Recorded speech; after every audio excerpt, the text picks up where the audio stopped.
Hi guys, so today for our book that we're going to do for our read aloud, it's called Piggy and Dad Go Fishing by David Martin and illustrated by Frank Remkiewicz.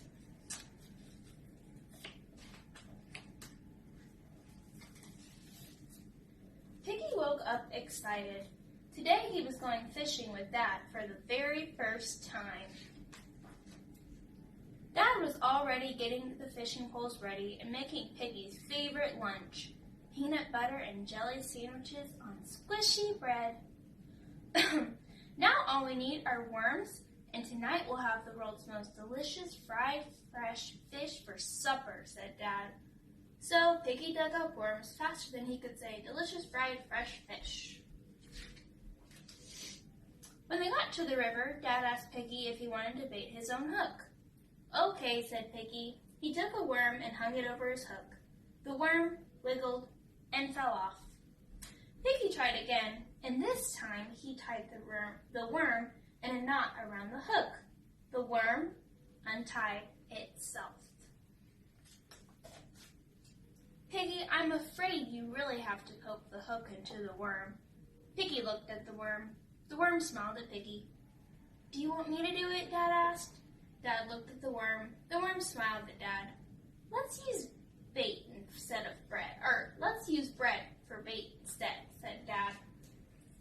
So Piggy and Dad pinched bread from their sandwiches, squished it into little balls, and baited their hooks. Then they threw in their lines. Now, said Dad, as they sat down, you have to be very patient. Fishing takes a lot of waiting. A fish has to be hungry. It has to think about eating. It has to find the bait. It has to look at the bait and think about it and say to itself, that looks pretty tasty. It has to nibble at the bait and decide if it's really good. And then, finally, it has to bite the whole thing, hook and all. But Piggy wasn't good at waiting. He pulled his line out and threw it back in, and pulled it out and threw it back in again and again. Nothing's happening, he said. You can't hurry fish, said Dad. Soon they both fell asleep, but they held onto their poles. Suddenly, Piggy's pole bent hard. I got a bite, he shouted. Piggy pulled, the fish pulled. Piggy pulled again, and the fish pulled again too, and the fish jumped. Piggy slipped. Dad grabbed Piggy and Dad slipped. Splash! But finally Piggy reeled in his fish. Good job, said Dad. It's a beauty. Piggy smiled, but then he looked at his fish, and his fish was looking right back at him. My fish looks sad, said Piggy. Do you think he really feels sad? I don't know. I never thought about it, said Dad. Piggy and the fish stared at each other. Can I let him go? Said Piggy. Sure, said Dad. So Piggy slipped the fish back into the water. Bye-bye, fishy, said Piggy. Watch out for the hooks next time. And the fish flipped its tail and was gone. Then while at lunch, Piggy made more bread balls and tossed them into the water. What are you doing? Asked Dad. Well, I'm fishing, said Piggy. But you're just feeding the fish, said Dad. I know. That's because it's a different kind of fishing. You should try it, said Piggy. Look at all the fish, said Dad. This is fun. Why didn't I ever think of this feed the fish fishing? The next day, Piggy and Dad went fishing again. As a special treat, Dad brought donuts.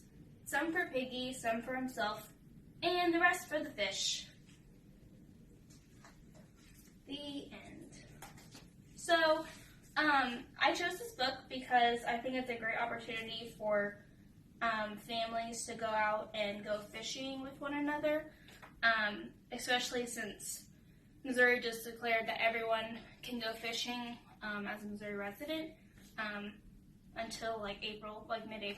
But anyways, it's just a great way to bond with your kids and just get outside of the house every once in a while and just enjoy nature. So also, if you don't have fishing equipment, a great way to, instead of fishing, you could also just bring out a few pieces of bread and find a pond or a creek or somewhere and just still feed the fish. So you're still interacting interacting with nature and you're still going outside. So